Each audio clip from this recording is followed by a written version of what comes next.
Kung gusto mo talagang mas makilala ako, may papagawa ko sa'yo. Diretsong sabi ni Sofia, walang paligoy-ligoy. Bahagyang kumunot ang noo ni Regulus pero ngumiti rin. Sure. What is it? Tumingin ito sa kanya ng diretso. Seryoso, walang bakas ng biro. I want you to find my son. Matagal na siyang nawawala sa akin. Natigilan si Regulus. Hindi niya inaasahan ng ganoong kondisyon. Ngunit sa halip na umatras, mas lalo lang siyang naintriga. Find your son? Tanong niya, parang inisa-isa sa isip kong paano magsisimula. Tumango si Sofia. Mahigpit ang pagkakakapit sa tasa. Kapag nahanap mo siya. Kapag nahanap mong anak ko. Papakasalan kita. No questions asked. Bago ka pa lang sa channel neto, ibang kwento ni Ate Jane, istorya mo, ikwento ko. Huwag kalimutang pindutin ang notification bell at subscribe button. Magaling na sundalo. Si Regulus Risbando. Kilala siya hindi lamang sa husay sa taktika, kundi pati na rin sa disiplina at tapang sa harap ng panganib. Marami na siyang natulungan at nailigtas. Walang laban na hindi niya hinaharap. Wala siyang inuurungan kahit pag-ano ito kapanganib. Ilang taon siyang nagsilbi para sa bayan. Walang takot sa bawat misyon. At walang kapalit ang dedikasyon niya sa serbisyo. Ngunit isang araw, isang maling paratang ang tuluyang gumupa sa kanyang karera. Isang insidente sa border operations ang naging ugat ng lahat. Isang pagsabog ang ikisinawi ng dalawang kasamahan at pagkasugat ng ilan pa. Ayon sa ulat ng investigasyon, di umano'y siya ang may pagkukulang sa protocol. Dahilan para makalusot ang kalaban at maganap ang trahedya. Pero alam ni Regulus sa puso niya, wala siyang kasalanan sa nangyari. Alam niya na sumunod siya sa bawat utos at ginawa ang lahat para mailigtas ang kanyang tropa. Ngunit sa mata ng hukuman ng militar, kailangan pa rin ang malinaw na ebidensya bago siya tuluyang maabsuelto. Tinawag siya ng kanyang commanding officer, si Colonel Madrigal, sa opisina nito. Tahimik si Regulus na tumayo sa harap ng mesa. Ramdam ang bigat ang mga matang nakatitig sa kanya. Regulus Risbando. May nang sabi ni Colonel Madrigal. Ngunit ramdam ang bigat ng tono. I know your record. You've been one of the finest soldiers I've ever worked with. But you also know how serious this accusation is. Tumayo si Regulus. Hindi nagbabaka sakali ng pagdadahilan. I understand, sir. Huminga ng malalim si Colonel Madrigal bago muling nagsalita. For now, you are relieved of duty hanggang hindi pa natatapos ang investigasyon at hindi mo napapatunayan na wala kang kasalanan. Hindi ka makakabalik sa serbisyo. Alam kong mabigat ito para sa'yo, but this is the order from the higher-ups. Sandaling natahimik si Regulus bago dahan-dahang tumango dahil wala naman siyang ibang magawa kundi ang tanggapin ang hatol ng mga nakakataas. Naunawaan ko po ang pasya ninyo, Colonel. If this is what it takes, I will wait. And I will prove my innocence. Tinanong siya ng kanyang commanding officer. Tila may bakas ng awa sa mga mata nito. I hope you do, Risbando. I really do. Because men like you, they don't deserve to be forgotten. Katulad mo, ay umaasa ako na sana nga ay mali ang paratang nila sa'yo at makabalik kang muli sa serbisyo. Paglabas ni Regulus sa kampo, damay niyang lamig ng hangin na dumampi sa kanyang balat. Sa unang pagkakataon matapos ang maraming taon, wala na siyang ranggo, wala na siyang uniforme, at wala na siyang seguridad sa kinabukasan. Ngunit sa kabila ng lahat, Sa loob-loob niya, alam niyang hindi pa tapos ang laban. Malaki rin ang tiwala niya na malilinis pa ang kanyang pangalan at makakabalik pa siya sa serbisyo. Sa isang maliit na coffee shop malapit sa bayan, nakaupo si Regulus kasama ang dalawang matagal na kaibigan, si Callen at si Marcos. Hindi na siya naka-uniforme ngayon, suot lang ang simpleng dark jacket at maong. Nakatukod ang siko niya sa mesa habang nakatitig sa tasa ng kape na halos hindi niya ginagalaw. Reg, Ano nang plano mo ngayon? Tanong ni Colin, bahagyang nakasandal sa upuan habang iniikot ang kutsarita sa tasa. hindi ka na makakabalik agad sa serbisyo. May naisip ka bang ibang trabaho? O baka gusto mong sundan yung negosyo ng tatay mo? Umiling si Regulus agad, halos walang pag-aalinlangan. Ayokong sundan ng yapak ng tatay ko. Aniya, diretso ang tingin sa kaibigan. Hindi ako para sa boardroom meetings at paghawak ng kumpanya. I've always been a soldier, Colin. Hindi ako businessman. Ano nga plano mo? Singit ni Marcos, nakakunot noo. Napabuntong hininga si Regulus. To be honest, hindi ko pa alam. Pero ang sigurado ako, gagawin ko ang lahat para mapatunayan sa lahat na wala akong kinalaman sa nangyari. I am innocent and I will prove it. Nagkatingin na sina Colin at Marcos para nilang ramdamang bigat ng tono niya. Pinaglaro ni Regulus ang tasa ng kape bago nagpatuloy. Tinawit lang ako ng sarili kong katrabaho. Alam ko na matagal na siyang sangkot sa katiwalian. Pero imbis na siyang mahulog, ako ang ginawang mukha ng problema. At ngayon, lahat iniisip na ako ang may kasalanan. May ebidensya ka ba laban sa kanya? Tanong ni Colin, seryoso na ang tono. Wala pa. Pero hahanapin ko. Hindi ako titigil hanggat hindi ko nabubura itong mantsa sa pangalan ko. Matatag na sagot ni Regulus. Tahimik silang tatlo sa sumunod na sandali. Tanging tunog lang ng mahina at tuloy-tuloy na ulan sa labas. Sa loob-loob ni Regulus, alam niyang mahaba at delikado ang landas na tatahakin niya.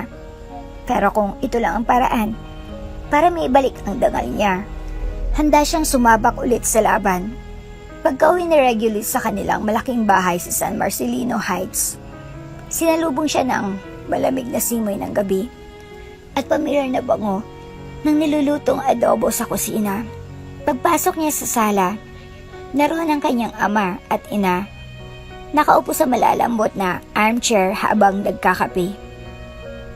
Regulus, Tawag ng kanyang ama, si Don Severino Risbando, isang lalaki may presensyang otoridad kahit hindi nagsasalita. Kilalang-kilala ang kanyang ama sa larangan ng negosyo at marami nga ang mga naghihinayang na hindi siya sumunod sa yapak ng kanyang ama. maupo ka. Utos nito. Umupo si Regulus sa kabilang sofa, nag-aabang kung anong seryosong usapan na naman ang sasalubong sa kanya. Ngumiti ang kanyang ina, si Doña Carmela. Nakatulad ng kanyang amay, kilala rin ang pangalan sa negosyo dahil nagmula rin ito sa angka ng mga negosyante. Ang ngiti ng kanyang ina ay tila ba may kasamang ipahiwatig. Anak, ngayong wala ka muna sa serbisyo, Bakit hindi mo gamitin ang oras at pagkakataon nito para maghanap ng asawa, yung babaeng magiging katuwang mo sa buhay? Napakunot noo si Regulus. Mom, Mahina niyang tugon. Parang gusto niya nang putulin agad ang usapan. Palagi na lang kasi siyang pinipilit ang mga magulang niya na mag-asawa na raw para magkaroon na sila ng apo na maaring magmana sa kanilang mga negosyo dahil sa walang balak sa Regulus na sundan ang kanilang mga yapak. Sumabat ang kanyang ama. Diretso at walang paligoy-ligoy. hindi ka na bumabata, iyo. Lahat ng tao sa edad mo ay may pamilya na. Ang mga kaibigan mo ay may kanya-kanya ng mga pamilya. May mga anak na rin sila. Ikaw, puro trabaho at panganib lang ang iniisip mo noon. Ngayon, may pagkakataon ka ng magpahinga at maglagay ng direksyon sa personal mong buhay.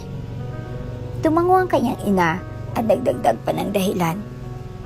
At isa pa, gusto na naming makita ang apo namin habang kaya pa naming maglaro at mag-alaga.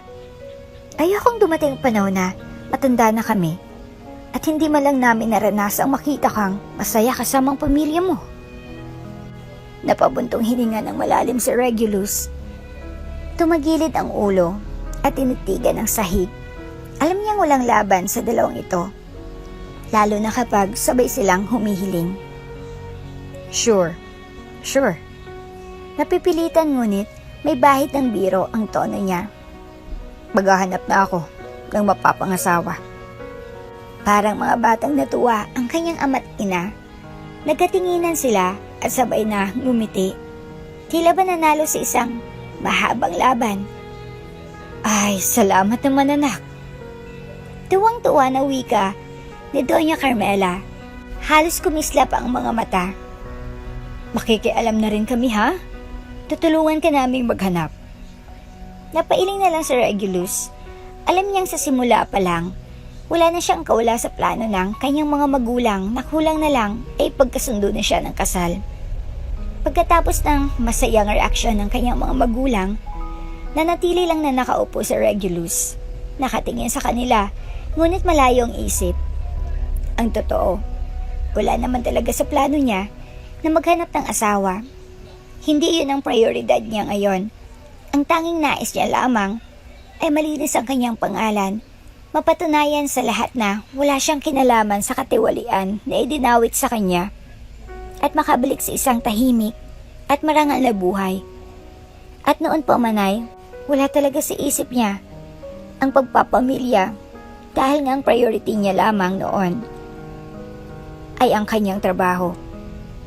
Ngunit hindi niya alam na magbabago ang takbo ng lahat dahil sa isang gabi.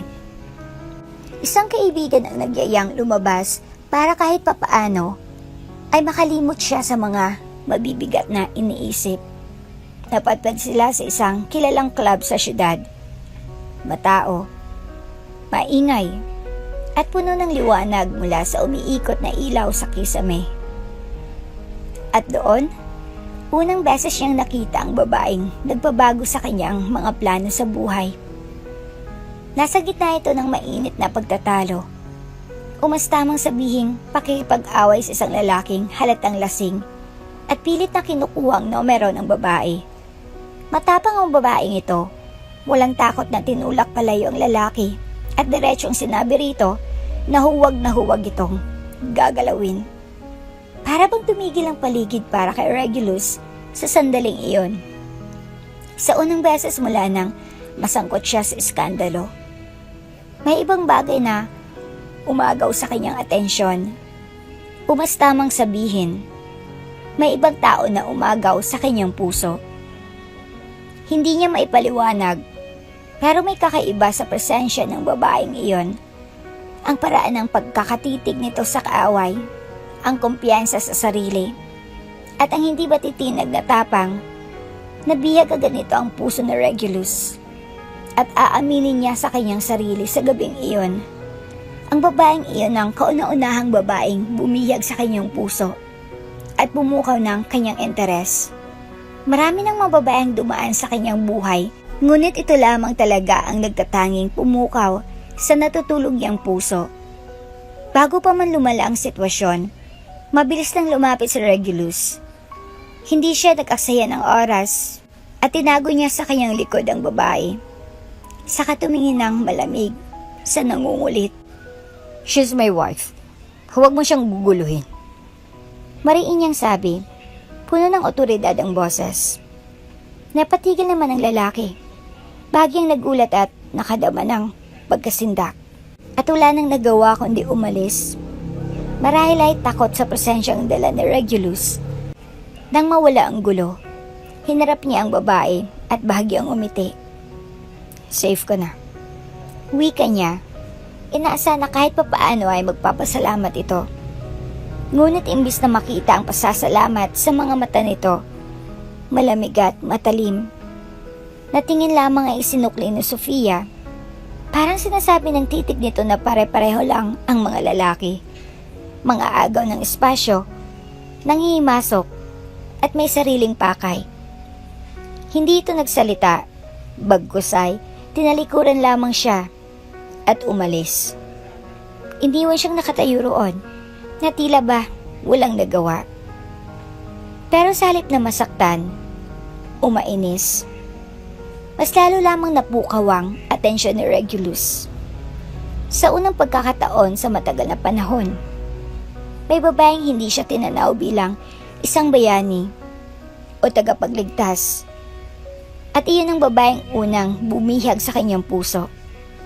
Sa loob-loob niya, sigurado siyang hindi iyon ang huling pagkakataon na magkikita sila ng babae.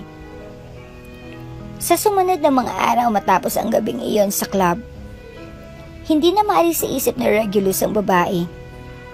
Sa dami ng babaeng dumaan sa kanyang buhay, mga sanay magbigay ng ngiti, magpakipot, o magpahiwatig. Ngayon lang siya nakatagpo ng isang hindi man lang bubigay sa kahit maliit na pasasalamat. At higit pa roon, may kakaibang tapang sa mga mata nito na parang nagsasabing hindi siya madaling mabasag. Bihira lang may isang babae ang makakuha ng atensyon niya. At ngayong nalaman niya mula sa kaunting investigasyong ginawa ng kanyang matao na single pa ito, para bang naging malinaw sa kanya ang bagong misyon. Hanapin at mapasa kanya si Sofia. Sa puntong iyon, tila isinantabi niya ang orihinal na plano. Ang linisin ng kanyang pangalan mula sa mga maling akusasyon. May mga nag-iimbestiga naman para malinis ang kanyang pangalan. At saka isa pa ay alam din ni Regulus na malinis ang kanyang intensyon. Na isa siyang inosente at walang maling ginawa. Pasasaan pa at lalabas din ang katotohanan tungkol doon. Isang hapon, sa isang tahimik na cafe na paborito raw ni Sofia, muling nag-cross ang kanilang landas. Regulus came prepared. Maayos ang bihis. Formal pero hindi nakaka-intimidate. Umupo siya sa harap ni Sofia na noon ay abala sa paghalo ng kape. Hindi na siya nag-aksaya ng sandali. At agad niyang pinagtapat dito ang kanyang intensyon. At tila ba hindi naman ikinagulat ni Sofia ang tungkol doon. Marahil dahil na rin na hindi lang siya ang unang nagtapat dito. Kung gusto mo lang talagang mas makilala ako, may papagawa ko sa'yo. Diretsong sabi ni Sofia. Walang paligoy-ligoy. Bahagyang kumunot ang noo ni Regulus pero ngumiti rin. Sure, what is it? Tumingin ito sa kanya ng diretso. Seryoso. Walang bakas ng biro. I want you to find my son. Matagal na siya nawawala sa akin. Natigilan si Regulus. Hindi niya inaasahan ang ganoong kondisyon. Ngunit sa halip na umatras, mas lalo lang siyang naintriga. Find your son? Tanong niya, parang inisa-isa pa sa isip kung paano magsisimula. Tumango si Sofia. Mahigpit ang pagkakakapit sa tasa. Kapag nahanap mo siya, kapag nahanap mo ang anak ko, papakasalan kita. No questions asked. Para bang isang matinding hamon ang ibinato sa kanya. At kilala niya ang sarili. Hindi siya sumusuko kapag may target. At higit sa lahat, ito ang kauna-unahang pagkakataon na ang premyo ay hindi pera, rango, posisyon at hindi rin kapangyarihan, kundi ang puso ng babaeng gustong-gusto niya. Hindi siya nagdalawang isip. Alright, Sofia. I'll do it. I'll find your son. no matter what it takes. Kapag naibalik ko siya sa'yo, magpapakasal tayo. Bahagyang tumas ang kilay nito. Uaray sinusukat kung gaano siya kaseryoso. We'll see, Mr. Risvando. We'll see. At magmula ng araw na iyon ay nagsimula ang bago niyang misyon. Ngunit sa pagkakataon na ito ay hindi muna para sa bayan, kundi para muna sa kanyang puso, sa kanyang sarili. Sa susunod nilang pagkikita, sa isang tahimik na cafe na pinili ni Sofia, nakaupo silang dalawa sa isang sulok, malayo sa ingay at tingin ng ibang tao. Sa harap nila ay 2 tasa ng kape na halos hindi nagagalaw at isang brown envelope na mahigit hawak-hawak ni Sofia. Kita sa mukha nito ang pag-aalinlangan at bigat ng damdamin bago nito dahan-dahang binuksan ng sobre. Inilabas ni Sofia ang isang litrato at iniabot kay Regulus. Tiningnan niya naman ang larawan. Isang batang lalaki. May malaanghel ng ngiti at magagandang mga mata. This is my son. His name is Michael Jones Hernandez. May hinangon at matatag na sabi ni Sofia. 6 years old. And he's been missing for almost 5 months now. Napakunot ang noo ni Regulus habang hawak ang litrato. Pinagmamasdan ang inosenteng mukha ng bata. What happened? Bakit siya nawala? Tanong niya. Huminga ng malalim si Sofia. Parang nag-iipon ng lakas ng loob. 3 years na kaming divorce ng asawa ko. We were co-parenting kaso. One day, while the kid was with his father, napabayaan siya ng yaya niya habang ang kanyang amay abala sa meeting nito. Napalunok siya. Nangingilid na ang luha. Hanggang ngayon, ay wala pa ring lead kung nasan siya. Wala rin kaming ideya kung sino nga bang dumukot sa anak ko at kung anong kailangan nila. Napatigil sandali si Sofia. Saka muli nagsalita. Bakas ang lungkot sa mga mata at tinig nitong nanginginig. Ginawa ko ng lahat. Regulus, lahat ng paraan na alam ko para maibalik sa akin ang anak ko, ay ginawa ko na. I contacted the government, used every connection I had, but still, nothing. Some people tell me, baka patay na siya. Kumibot ang labi nito. Pigil ang pag-iyak. Pero I don't believe that. Hindi ako naniniwala. I know he's still alive. Somewhere out there. Dinukot lang siya at itinago. Nakasandal si Regulus sa upuan. Mariing nakatingin sa babae. Kita niyang desperasyon at pagmamahal sa bawat salitang binibitawan nito. So, you want me to find him? Tanong niya ng mababang boses. Tumango si Sofia. Yes. If you really like me, help me find my son. Kapag nahanap mo siya, I'll marry you. May isa akong salita. Hindi nag-atubili si Regulus. Walang alinlangan sa tono niya. Tutulungan kitang hanapin siya. Gagawin ko lahat ng kaya ko. Napatingin si Sofia sa kanya. Halatang di makapaniwala sa determinasyon na nakita sa mga mata niya. Are you sure?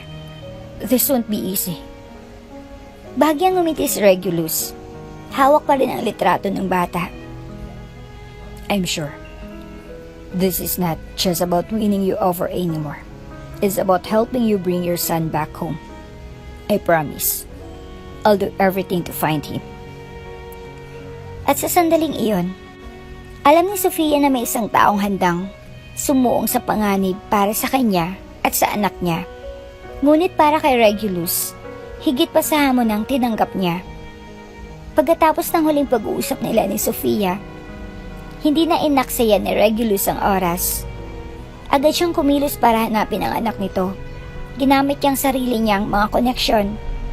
At humingi rin siya ng tulong sa pinagkakatiwalaan niyang tao. Ang kanyang head sa organisasyon na matagal nang tumutulong sa kanya para linisin ang pangalan niya. Sa loob ng isang pribadong opisina, nakaupo si Regulus sa tapat ng desk ng kanyang head officer na matagal na rin kaibigan ng kanilang pamilya. Tahimik itong nagbabasa ng ilang dokumento nang bigla niyang banggitin ang tungkol sa bata. Sir, Panimula ni Regulus, bagyang seryoso ang tono. kailangan ko ang tulong mo. May ipapahanap ako sa'yo. Importante. Hindi agad nag-angat ang tingin ang head niya, pero kita sa pagtaas ng kilay nito na nagulat sa sinabi niya. I thought your main priority is clearing your name. Why are you suddenly asking me to find a kid? Sumandal si Regulus sa upuan, saka tiningnan nito ng diretsyo. I'm still working on clearing my name, sir. But right now, gusto ko mahanap ang batang ito. May diin sa boses niya, para bang walang pwedeng makapigil sa desisyong iyon. Napatingin na sa kanya ang head niya. Pinagmasdan siya ng mabuti. Waring binabasa ang dahilan sa likod ng kanyang mga mata. What's so special about this kid, ha? Tanong nito. Nakahalukip-kip at may halong pagtataka. Sandaling natahimik si Regulus, pero hindi niya iniwas ang tingin. Because he's Sophia's son. And Sophie is the first woman who ever caught my attention. I give her my word, and I don't break promises. Tahimik ang sumunod na sandali. Bago bahagyang ngumiti ang head niya, tila nakuha ng punto. You're serious about this? Tumango si Regulus. Very. Sa huli, bumuntong hininga ang head niya at tumango rin. Alright, we'll do it. I'll use my resources to help me find the boy. Hindi napigilan na Regulus ang bahagyang ngiti, pero seryoso pa rin ang mga mata niya. Salamat, sir. I'll do my part too. I'll search every corner until I find him. Kinabukasan, bago pa sumikat ng husdo ang araw, nasa labas na si Regulus. Kasama niyang 2 tauhan na inutusan ng kanyang head officer para tumulong sa kanya. May hawak siyang kopya ng litrato ng bata. Ang parehong litrato na ipinakita sa kanya ni Sofia kagabi. Ilang beses siya na itong tiningnan. Parang gusto niyang itatak sa isip ang bawat detalye ng mukha nito. Check natin muna tong area na to. Utos niya habang nasa loob ng itim na SUV. May mga reports na may nakita raw na batang hawig dito sa may lumang pier. Yes, boss. Sagot ng isa sa mga tauhan. Pagdating nila sa pier, naamoy agad ng Regulus ang alat ng hangin. Hinalo ng bahagyang amoy ng isdang nabubulok sa gilid. Naglakad sila sa makipot na daanan. Tinatanong ang mga mangingisda at ilang tindero. Excuse me. Sabi niya sa isang matandang mangingisda habang pinapakitang litrato. Have you seen this boy? Tumingin ang matanda sa litrato. Bahagyang kumunot ang noo. Parang nakita ko na to ah. Pero mga ilang buwan na ang nakalipas. May lalaking kasama, nakaitim palagi. Parang madayo lalo pat halata naman sa itsura ng bata na isa itong dayuhan. Hindi na nga lang namin nakita muli. Hindi bumalik dito eh. Napatingin si Regulus sa tauhan niya at tumango. Get his full description. Lahat ng detalye. Pati oras at araw. Sa sumunod na linggo, araw-araw halos ibang lugar ang pinupuntahan ni Regulus. Minsan, iskinita sa Tondo. Minsan, mga lumang apartment sa Pasay. Minsan, palengke sa May Baklaran. Lahat ng nakausap niya, pinapakita niyang litrato. At kahit ulit-ulit siyang mabigo, hindi niya tinigilan. Isang gabi, nakatanggap siya ng tawag mula sa kanyang head officer. Reg, may intel kami. May grupo raw nakilala sa child trafficking. Spotted sa may warehouse area sa Navotas. They're holding a boy about the same age. Agad siyang bumangon mula sa sofa. Send me the location. I'll check it out myself. Makalipas ang 30 minuto, naroon na siya. Madilim at halos tahimik ang paligid maliban sa tunog ng alon na sumasalpok sa pader ng pier. Kinuha niyang binoculars at tinignan mula sa malayo. May dalawang lalaking nakaitim sa labas ng warehouse at may mga kahon sa loob. May movement sa loob. Bulong ng isa sa tauhan niya. Pero hindi pa natin makita yung bata. Huminga ng malalim si Regulus. Saka sumagot. We wait. Pero the moment we see a kid that matches the description, we move in. Sa ilalim ng liwanag ng kabilugan ng buwan, nakatingin siya sa warehouse na para bang tinititigan din siya nito pabalik. Buong gabi silang naghintay, ngunit wala silang batang nakita. Wala namang ibang kahina-hinala sa warehouse na yon. Normal ang takbo at kilos ng mga empleyado. Ibig sabihin, at bigo naman sila na makita ang bata. Ganun pa man ay hindi pa rin siya sumuko. Ang lahat ng lead ay pinupuntahan niya.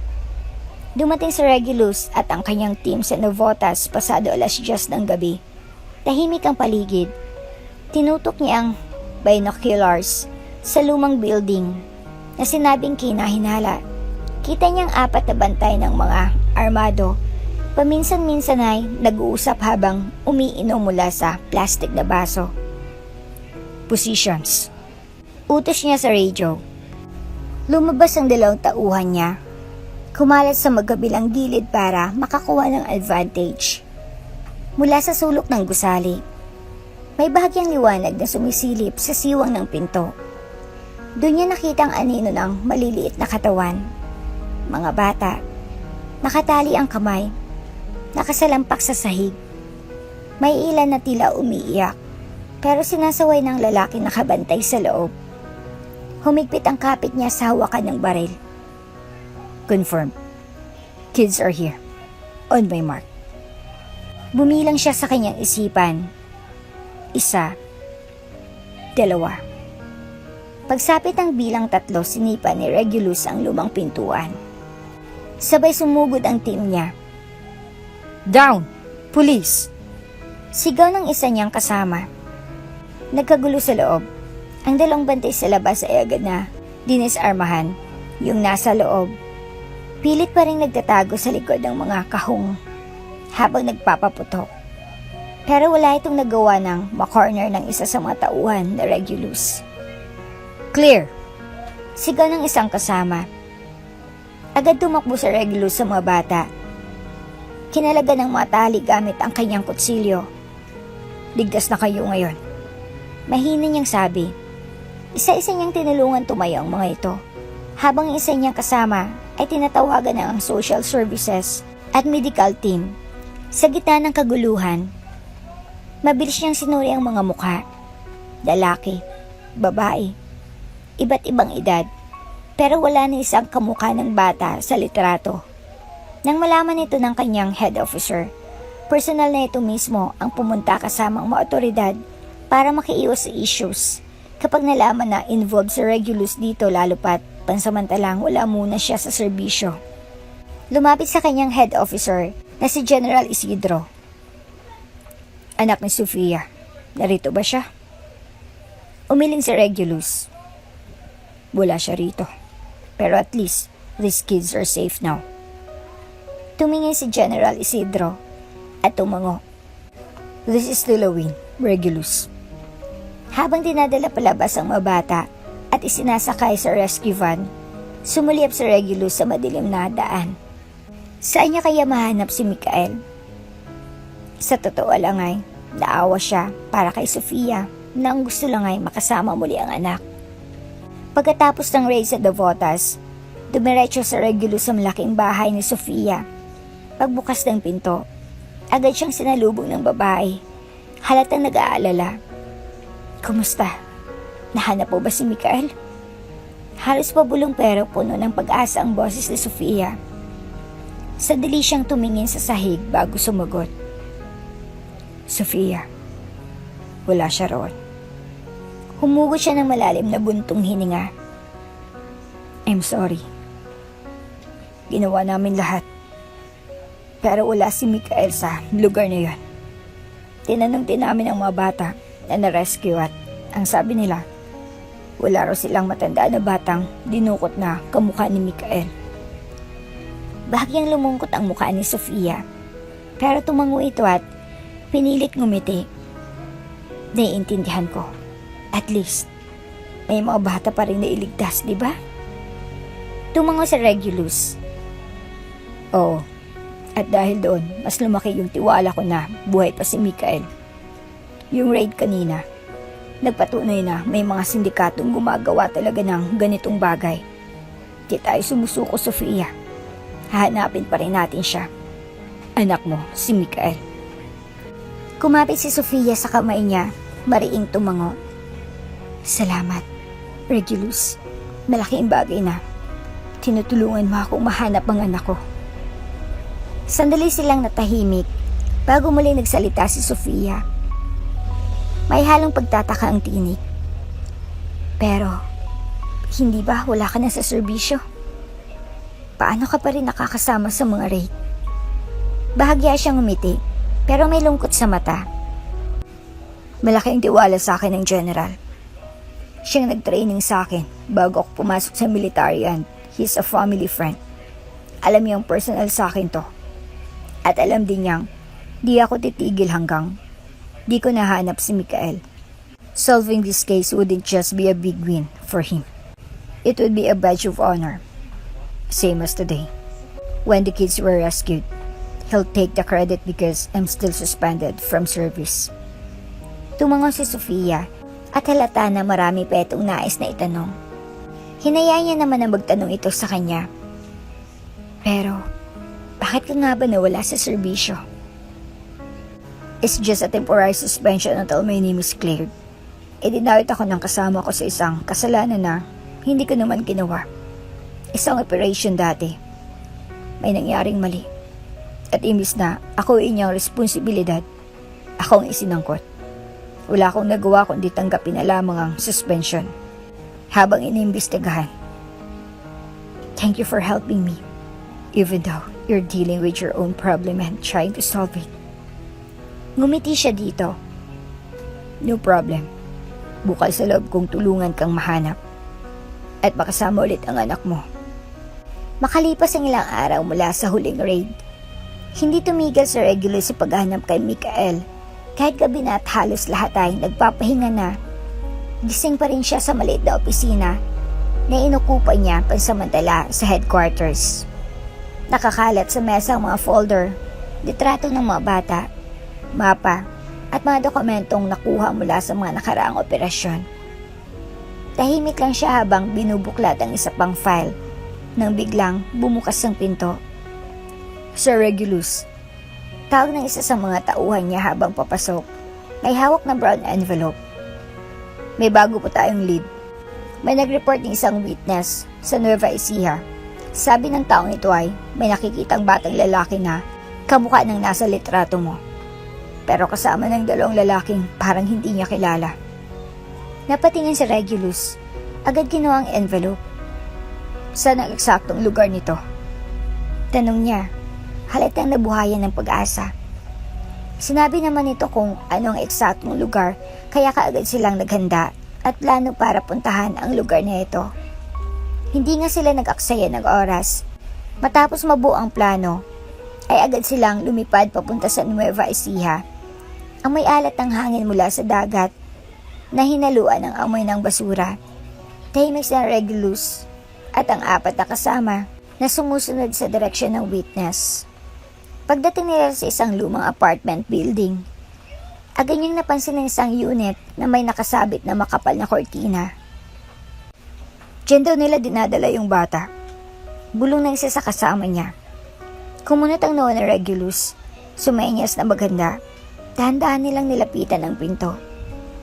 Pagkatok niya, walang sumagot. Pero bago pa man siya makatawag ulit, may narinig silang yabag sa loob. Mabilis. Parang nagmamadali. Sumenyas siya sa kasama na buksan ng pinto. Pagpasok nila, mabilis na tumakbo palabas ng bintana ang dalawang lalaki. Agad tumalon si Regulus sa habol. Sumampa sa bintana at tumalon sa kalye sa ibaba. Hoy! Tumigil kayo! Sigaw niya habang hinahabol ang isa. Pero mabilis itong sumakay sa nakahandang motor at tuluyang nakatakas. Bumalik si Regulus sa loob at nakita ang isa sa mga kasama niya na may kasamang 3 batang na iligtas mula sa maliit na kwarto. Wala si Michael sa mga iyon. Mga babaeng naroon, babaeng dinukot para ibenta at mabuti na lamang. At nahanap nila. Napahawak si Regulus sa sentido, halatang frustrated dahil wala pa rin ang hinahanap niya. Pero nang makita niyang ligtas ang mga babae na puno ng pasa ang katawan at takot sa mga mata, may bahagyang ginhawa sa puso niya kasi may nailigtas na naman sila. Natapos mahigit ang 1 buwan na walang tigil sa paghahanap. Tila ba walang malinaw na direksyon ng kaso. Sunod-sunod na mga lugar ang pinupunta ni Regulus. At ng kanyang matauhan, mga eskinita, mga lumang bodega, at mga abandonadong gusali. Pero kahit isang bakas ni Michael, ay wala pa rin silang nakukuha. Hanggang isang gabi, habang nasa opisina sa Regulus, pumasok ang isa sa kanyang tauhan. Bitbit ang isang laptop, kita sa mukha nito ang kaba at pananabik. Sir, may gusto akong ipakita sa iyo. Anito habang inilapag ang laptop sa misa na Regulus. Napatingin si Regulus, agad umupo ng tuwid. Ano yan? Binuksan ng tauhan ng isang video file. Medyo malabo ang kuha, tila galing sa isang security camera, pero malinaw ang imahe ng ilang batang nakatali at tinatakpan ng mga mata. Isa roon, isang batang lalaki, mga 7 taong gulang, ang may hawig sa litrato ni Michael na ipinakita ni Sofia noon. Sir, mukhang siya na po to. Sabi ng tauhan, itinuturang batang lalaki. Napakunot ang noon ni Regulus, nanlalamig ang kamay habang pinapanood ang video. Saan galing to? Sa isa naming source sa Zambales, pero sir, malaking sindikado ang mga may hawak dyan. Hindi basta-basta to. I need to bring this up sa mga mataas. Sabi niya may bahid ng determinasyon sa boses. Kinabukasan, nasa meeting room na siya kasama ang ilang mataas na opisyal. Naroon din si General Isidro. Pinapakita niya sa kanila sa projector ang parehang video. Tahimik ang lahat habang pinapanood ang footage. As you can see, Panimula ni Regulus, Michael is not the only one they've taken. There are many other children. And based on our intelligence reports, this is connected to a powerful figure. Someone with strong influence in both politics and business. Isa-isa niya silang tinignan. If we resolve this case, it won't just be a win. It will be a success that brings honor to each of you. It will raise your standing, earn your respect, and prove that we can take down even the most untouchable enemies. Nagkatinginan ng mga opisyal, may ilan na agad na umiling tanda ng hindi pagsang-ayon. Regulus, alam mo bang pinapasok mo rito? Hindi lang basta-basta sindikato yan. If we move without the right backing, sagot tayo lahat. Ano nang isa sa kanila? Sir, alam ko ang risk. Mariin niyang sagot. Pero paano kung anak niyong nandun? Paano kung kapatid? We can't just walk away. We can't abandon them. They need our help. And as public servants, as people others look up to as heroes, that is our duty. May ilang segundong katahimikan, kita sa mga mukha ng mga nakakataas ang alinlangan. Nanganganib ang buhay nila pati ng kanilang pamilya pag nakialam sila sa ganitong kalaking operasyon. Pero malinaw rin ang tama sa konsyensya nila habang nakikita ang mga batang bihag sa video. Regulus, Sambit ng isa pang mataas na opisyal. Alam mo ba kung sino talaga ang may hawak sa kanila? May mga lead na kami, and I'm sure, kung hindi tayo kikilos ngayon, mas lalo lang silang lalakas.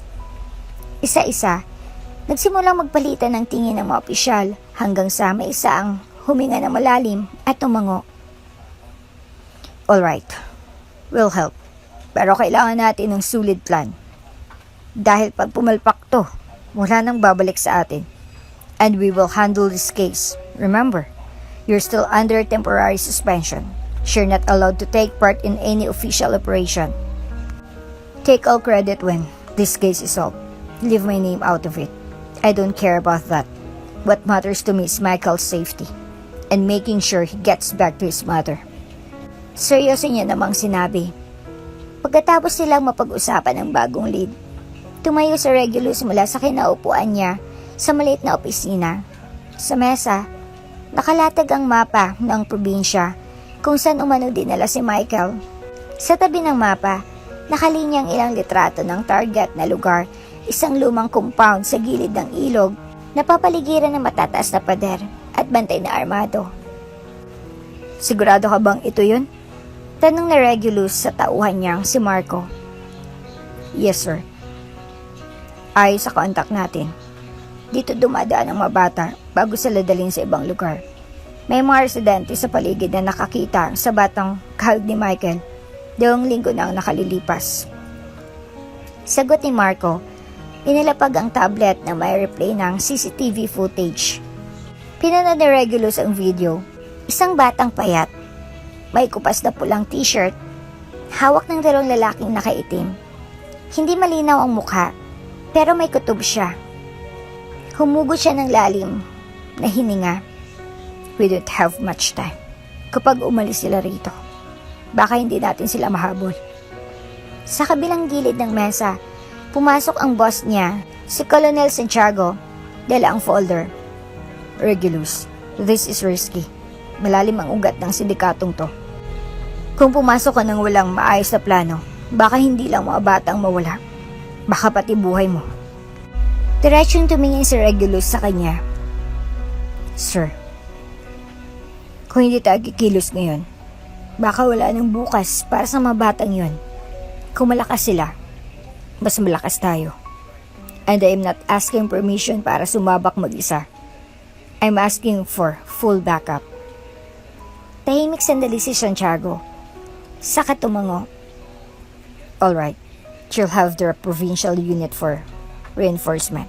Pero Regulus, tandaan mo, once we move, wala nang atrasan. Understood, sir. Ilang oras ang ginugol nila sa briefing. Sa malaking mesa sa operations room, nakalatag ang detalyadong plano kung saan papasok ang assault team, saan magbabantay ang sniper units, at kung saan ilalabas ang mga bata kapag nailigtas na. Team Alpha, kayo ang front entry. Utos sa Regulus, tinuturo ang gate sa mapa. Team Bravo, dito sa gilid. Gagamit tayo ng bangka para may access tayo mula sa ilog. Cordon sa paligid. Walang lalabas, walang makakapasok. Sir, paano kung may high profile na tao sa loob? Tanong ng isa. Dali natin ang buhay kung maaari. Matigas na sagot ni Regulus. Pero kung babarilin tayo, alam yun ang gagawin. Bago matapos ang meeting, huminto siya at tumingin sa lahat ng miyembro ng operasyon. Listen, hindi lang ito misyon para hulihin ang masasama. This is about saving lives. Every second counts. Kapag may nakita kayong batang hawig kay Michael o kahit sino, iligtas nyo. Prioritize their safety above everything else. Tumango ang lahat. May halong tensyon at determinasyon sa mga mukha nila. Lumabas sa Regulus sa ops room.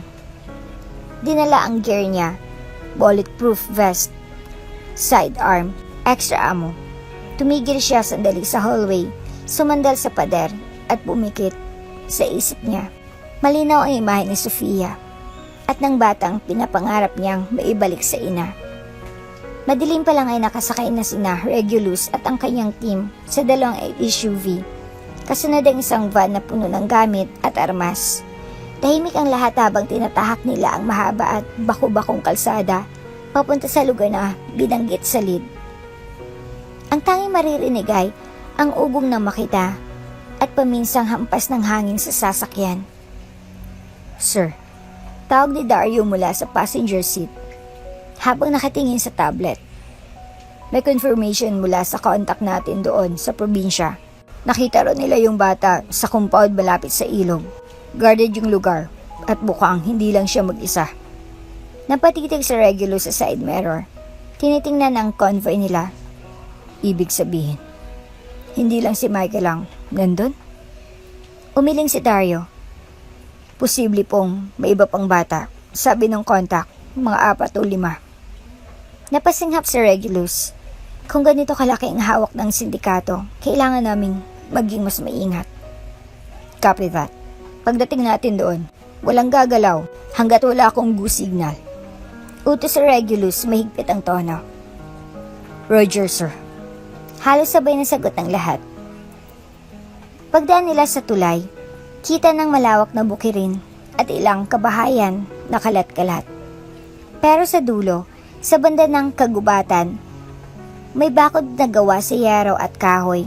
May mga lalaki nakaitimang suot na tila mga gwardya. Bumaba ang tono ng boses ni Dario. Sir, sigurado ka ba kaya natin to? Ang sabi ng contact. May malaking tao sa likod nito. Kung siya magmamando doon. Tumingin si Regulus sa kanya, diretso ang mga mata. Kaya nga tayo nandito. Hindi pwedeng pabayaan lang si Michael at yung ibang bata. Wala nang ibang aasahan kundi tayo. Pagkaparada ng convoy sa isang bakanting lote, ilang kilometro mula sa compound, bumaba ng lahat para mag-set up. Naglatag ng mga mapa sa ibabaw ng SUV sa Regulus. Tinuro niya ang 300 papasok sa target location. Isa sa gilid ng ilog, isa sa masukal na parte ng kagubatan, at isa sa likod ng lumang warehouse. 2 team. Alpha sa ilog side, Bravo sa kagubatan, ako sa Bravo. May 3 minuto tayo para sabay-sabay pumasok. Walang dapat makalabas na gwardiya bago mailigtas ang mga bata. Paliwanag na Regulus. Tumango ang lahat. Ramdam ang bigat ng misyon. Bago sila magsimula, tumingin si Regulus sa kanila isa-isa. Hindi lang trabaho at simpleng misyon to, mga kasama. Buhay ng mga bata ang nakasalalay. Kapag narinig yung signal ko, walang atrasan. Habang nagsusot sila ng body armor at nilalagay ang communication earpiece, ramdam ang tensyon sa paligid. Ang lamig ng simoy ng hangin mula sa likod ay tila ba naghahanda rin sa paparating na panganib. At sa kauna ng pagkakataon mula nang simulan niya ang paghahanap, naramdaman ni Regulus na mas malapit na siya sa sagot. Pero mas delikado na rin kaysa dati. Copy. Team Alpha. Ready na kayo sa posisyon? Bulong na Regulus sa Coombs habang nakaluhod sa damuhan. Ready, sir. Sagot ng isang boses mula sa kabilang linya. Nakikita namin ang 2 armadong bantay sa main gate. Tumingin si Regulus sa kanyang second in command. Team Bravo, kayo sa likod. Doon tayo papasok. Alpha, distract lang. Tumango ang lalaki at agad na nagbigay ng senya sa grupo. Mabagal, ngunit tiyak ang kanilang kilos habang lumilipat sa mas masukal na bahagi ng bakod. Sa kabilang banda, biglang nagliwanag ang harap ng compound nang magpasiklab ang Team Alpha. Hoy! Sino kayo? Sigaw ng bantay sabay taas ng baril. Doon na sumenya sa Regulus. Go! Go! Go! Pabilis ang takbo nila, papalapit sa bakod. May dalang portable cutter ang isa sa mga tauhan at mabilis nitong ginupit ang bahagi ng wire mesh. Pasok agad sila, sumasabay sa ingay ng putukan sa harap. Clear dito! Sigaw ng isa habang sila'y patuloy na umusad. Sa bawat hakbang, ramdam ni Regulus ang tibok ng dibdib niya. Hindi lang dahil sa operasyon, nandun ang pangako niya kay Sofia. Sa loob ng compound, naamoy nilang pinaghalong usok at amoy ng lumang kahoy. May nakita silang 2 kubo at isang malaking bodega. Sir, dito galing ang matinik. Bulong na isa sa kanyang tauhan. Tumango si Regulus. Bravo! Breach! Isang malakas na sipa ang bumukas sa pinto ng bodega. Agad silang pumasok. Itinutok ang maarmas. May 2 lalaking nagulat at agad tumakbo, ngunit agad ding nadapa nang barilin ng warning shot ang sahig. Walang kikilos. Sigaw ni Regulus. Nang tumingin siya sa dulo ng bodega, nakita niyang ilang bata na nakatali ang kamay at paa. May takip ang bibig. Agad niyang tinawag ang medic team. Secure the area. Utos niya.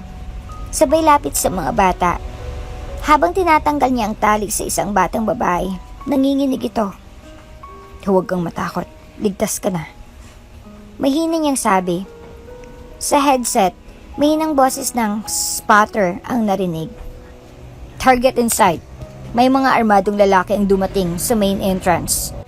Multiple heat signatures sa loob. Sulit ang kanilang plano at iyon ang kanilang sinunod.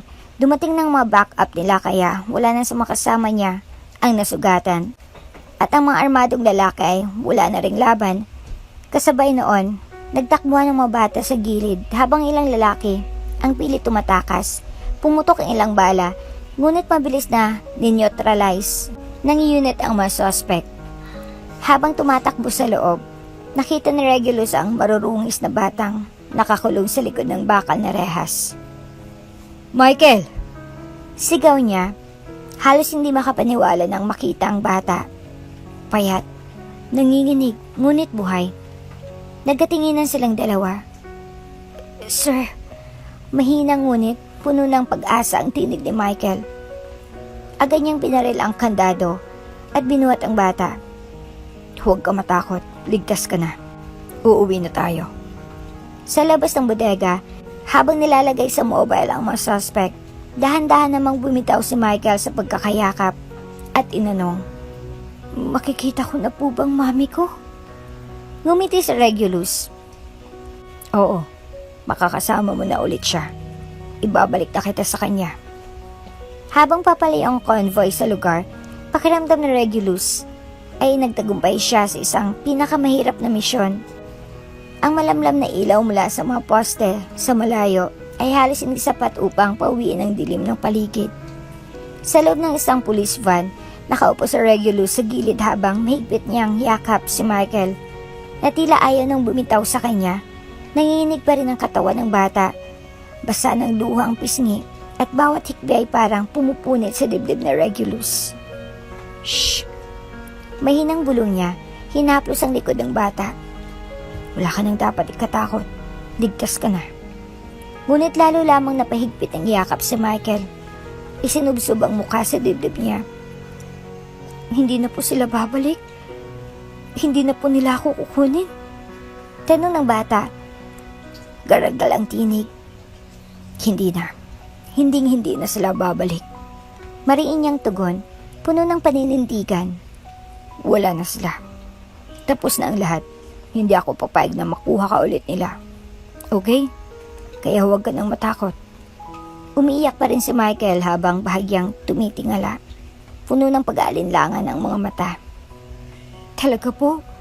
Babalik niyo na ako sa mami ko? Napangiti si Regulus. Bagaman ramdam niyang namumuo na rin ang luha sa sariling mata. Oo, Michael. Ibabalik na kita sa kanya. Hinintay ka na niya. Hinihintay niya ang pagbabalik mo. Ang pag-uwi mo. Sumandig muli ang bata sa dibdib niya. Humihikping parang unti-unting nababawasan ang bigat na dinadala. Hinahaplos niya muli ang buhok nito. Pilit pinaparamdam na hindi na ito kailanman mag-iisa. Pangako.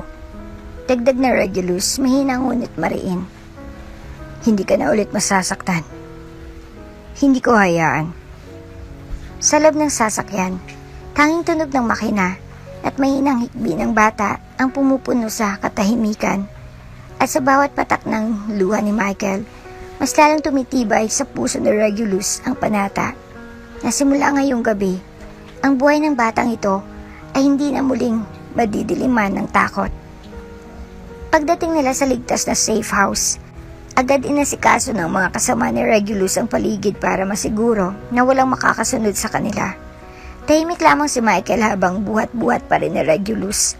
Mahigpit ang pagkakakabit ng maliit nitong kamay sa kwelyo ng jacket niya. Para bang natatakot na bitawan siya kahit saglit. Dahan-dahan itong ibinaba ni Regulus sa sofa at umupo sa tabi nito. Huminga siya ng malalim bago inilabas ang kanyang telepono.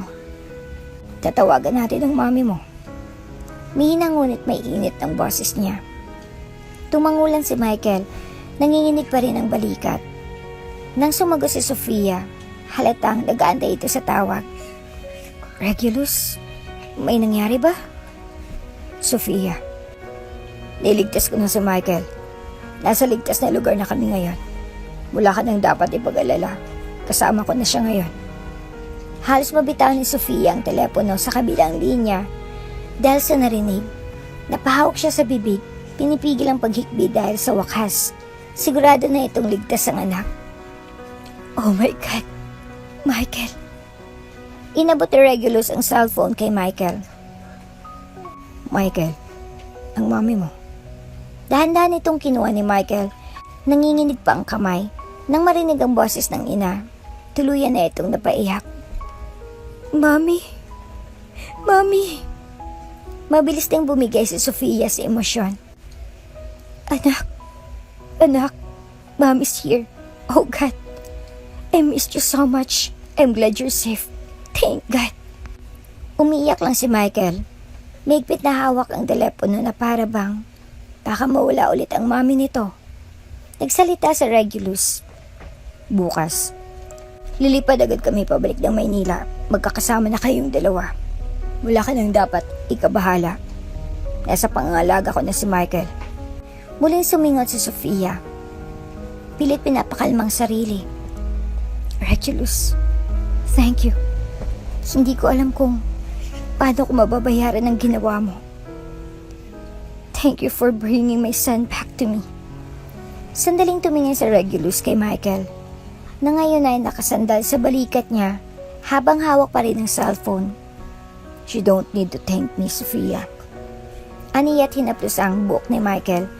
Di nagtagal ay nagpaalam na rin siya dito at tinulungan niyang bata na mag-shower at magpalit ng damit dahil masyado itong madungis kanina at para na rin makapagpahinga. Dahil bukas ay maaga pa silang aalis. Tahimik na tinitingnan ni Regulus ang bata habang ang maliit nitong mga kamay ay maigpit na nakakapit sa kumot na para bang iyon lang ang sandata nito laban sa takot. Sa bawat segundo, kita niya kung gaano kalalim ang sugat na iniwan ng mga nakaraang araw sa puso't isipan ng bata.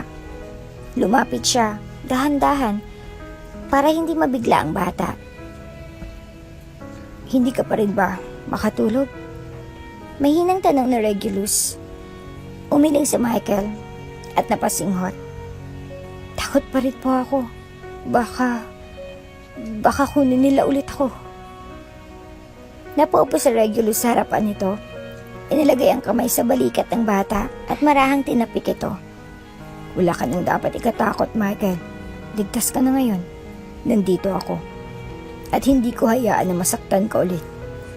Ngunit imbis na humiga, umiling lang ang bata at tumingin sa kanya na para bang may gustong sabihin pero nag-aalangan. Sir, Reg, pwede po ba? Pwede po bang matulog na lang ako sa tabi niyo?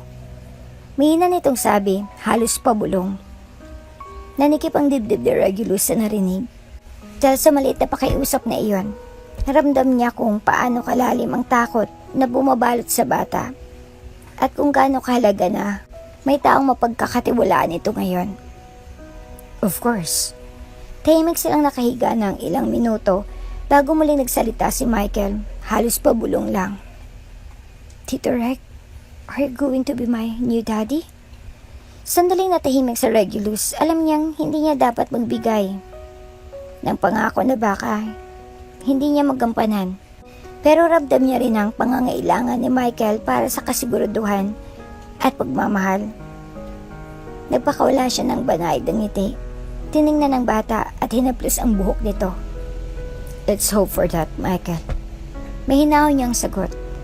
Pero sa ngayon, ang gusto lang natin ay mabalik ka sa mami mo kasi hinintay ka niya. At ngayong ligtas ka na, makakauwi ka na sa kanya. Promise po, makakauwi na po ako sa amin. Promise. Sabi ni Regulus, mariin pero puno ng lambing. Hindi na kita pababayaan. At habang marang hinihima sa Regulus ang likod ni Michael, para makatulog na ito. Unti-unting bumigat ang mga mata ng bata, kahit may takot pa rin sa puso. Mas nangingibabong ngayon ang pakiramdam na ligtas na ito dahil naroon na sa Regulus, hindi ito iiwan at handang maging sandigan ito sa gitna ng dilim. Palapag ng chopper, agad nang bumugad ang malakas na hampas ng hangin mula sa rotor, na para bang sumasabay sa tibok ng puso ni Sofia. Nakatayo siya roon, nanginginig hindi dahil sa lamig kundi sa matinding kaba at pananabik. Nang bumukas ang pinto ng chopper, unang bumaba sa Regulus. Hawak-hawak ang maliit na kamay ni Michael. Nakayakap pa rin ang bata sa braso ng lalaki. Nakabaon ang mukha sa balikat niya at tila ayaw bimitaw. Pagkakita ni Sofia sa kanila, napatakbo ito palapit sa kanila. Walang pakialam kung madadapa o mabunggo, basta't marating niya lang ang anak niya. Michael! Malakas ngunit nanginginig nitong sigaw. Napalingon ng bata at nang makita ang pamilyar na mukha, namilog ang mga mata nito at bumitaw sa pagkakayakap kay Regulus. Mami! Sigaw nito. Ibinaba naman ni Regulus si Michael na buong bilis tumakbo palapit sa ina nito. Nagsalubong ang mag-ina sa gitna at agad na niyakap ni Sofia ang anak mahigpit para bang ayaw na ayaw itong pakawalan. Humagulol si Michael sa dibdib ng kanyang ina at si Sofia naman ay halos mawala ng hininga sa iyak. My baby, oh God, thank you. Sambit nito ng pulit-ulit habang hinahaplos ang likod ng anak. I thought I'd never see you again. Sabi ni Sofia, halos hindi matapos dahil sa hikbi. Mommy, I was so scared. Nanginginig na sabi ni Michael, kumakapit pa lalo sa ina. Ipinikit ni Sofia ang mga mata at hinalikan ang buhok ng anak. No more, anak. No one will hurt you ever again. Mommy's here now. Nasa ilang hakbang lang si Regulus, tahimik na nakamasid sa mag-ina. Kita sa mga mata niya ang ginhawang makita silang magkasama na ulit. Tumingin si Sofia kay Regulus. Punong-puno ng luha ang mga mata. Regulus, I don't even know how to thank you. Sabi nito, nanginginig ang boses. Bahagyang ngumiti si Regulus at tumungo. Basta't ligtas na si Michael. Iyon ang pinakamahalaga. Sabi niya, salamat, sobra. Bulong ni Sofia, migpit pa rin yakap ang anak. Tumango lang si Regulus at sa mga mata niya, may bahagyang bakas ng pangakong hindi na muling mawawala ang bata sa piling ng ina nito. Ngunit dahil nga sa trauma na dinanas ni Michael mula sa pagkadukot, kinakailangan na dali ni Sofia ang anak sa pediatric therapy. Naging maingay din ang pagkakaligtas kay Michael tulad ng inaasahan, nakatanggap ng karangalan sina General Isidro at ilan pang matataas na opisyal, lalo pat nagsalita rin ng mga taong nahuli kung sinong kanilang big boss na nasa Senado. Naging laman ng balita ang mag-ina, nagkita na rin ulit si Michael at ang ama nitong masayang-masaya rin sa pagbabalik ng anak. Iyon nga lang ay di nakausap na Regulus ang ama ng bata dahil wala siya noong sila ay nagkita. Sa loob ng isang maliwanag ngunit tahimik na silid sa Pediatric Therapy Center, nakaupo si Sofia sa tabi ni Michael. Nasa harap nilang isang babaeng nasa late 30s. Nakasuot ng puting coat, may mahinahong boses at malumanay na ekspresyon. Miss Jones? Maingat na simulang sabi ng doktor. Base sa initial na assessment namin, mukhang nakaranas si Michael ng trauma dahil sa nangyari.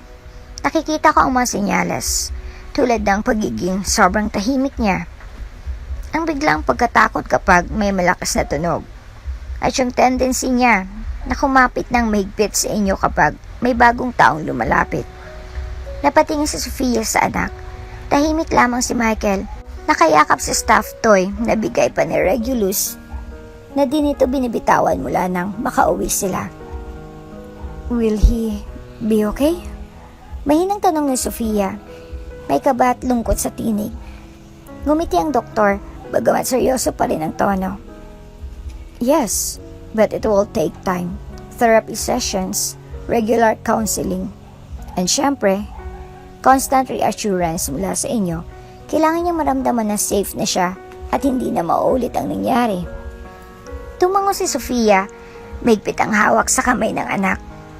I'll do anything, kahit ano, basta maging okay lang ulit siya. Bumukas ang pinto at doon pumasok si Regulus. May hawak na paper bag. Napatigil ang doktor at bahagyang umiti sa kay Sofia.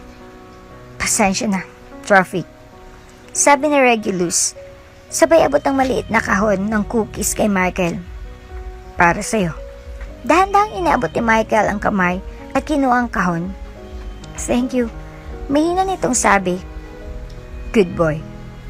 Mahinang sabi ni Regulus, sabay upo sa kabilang gilid ng bata. Napansin na Sofia na tila mas relax si Michael kapag naroon sa Regulus, na parang isa rin itong ligtas na presensya para sa anak. Nagpatuloy ang doktor.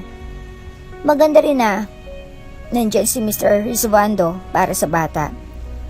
The more na surrounded siya ng mga taong pinagkakatiwalaan niyang safe, mas mabilis siyang gagaling. Napatingin si Sofia kay Regulus at nagtagpo ang kanilang mga mata. Sa sumunod na mga araw, halos laging naroon sa Regulus sa tuwing may therapy session si Michael. Minsan siya ang nagdadala ng paboritong snack ng bata. Minsan naman siya ang nag-aalok na mag-drive pa uwi. At sa bawat bisita, unti-unti ring bumabalik ang ngiti ni Michael. 3 linggo na mula nang mailigtas ni Regulus si Michael. Sa panahong iyon, halos araw-araw siyang dumadalaw kina Sofia habang nakikita niya si Sofia na maingat at punong-puno ng pagmamahal sa anak. Lalong lumalalim ang paghanga niya rito. Di lang ito maganda, kundi may pusong kayang lumaban para sa anak kahit anong mangyari. Isang hapon, nakaupo sa Regulus sa maliit na sala ni Sofia habang pinapanood si Michael na nagdodrawing sa mesa. Tila mas masigla na ito ngayon, ngunit minsan ay nahuli pa rin ni Regulus ang lungkot sa mga mata ng bata. Regulus, gusto mo ng kape? Tanong na Sofia mula sa kusina. Sure. Maya-maya pa ay lumapit sa kanya si Michael para ipakita at ipagmalaki sa kanya ang drawing nito na pinupuri niya naman. Para silang masayang pamilya kapag magkakasama at aaminin ni Regulus na lalo lang siyang napapamahal sa dalawa na ini-imagine niya ang future na kasamang mag-ina. Seryoso na talaga sa Regulus. Gusto niyang maging asawa si Sofia at gusto niya rin na maging ama kay Michael. At kung sakali man, sigurado siya na matatanggap agad sila ng magulang niya dahil sa mayroon na agad silang apo at hindi na nila kailangan maghintay ng matagal. Sa ngayon, tahimik na nakatayo sa Regulus sa harap ng pintuan ng opisina ni General Isidro. Kahit ilang taon na siya sa serbisyo, ngayon lang ulit niya naramdaman ang ganitong klaseng kaba, bagya niyang kinatok ang pinto. Come in. Malalim na boses ang tumawag mula sa loob. Pagpasok niya, tumambad sa kanyang opisina na puno ng mga medalya, larawan ng mga operasyon at makapal na mga folder na nakatambak sa lamesa.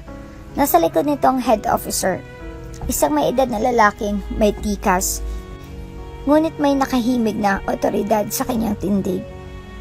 Regulus, take a seat. Sabi ni General Isidro.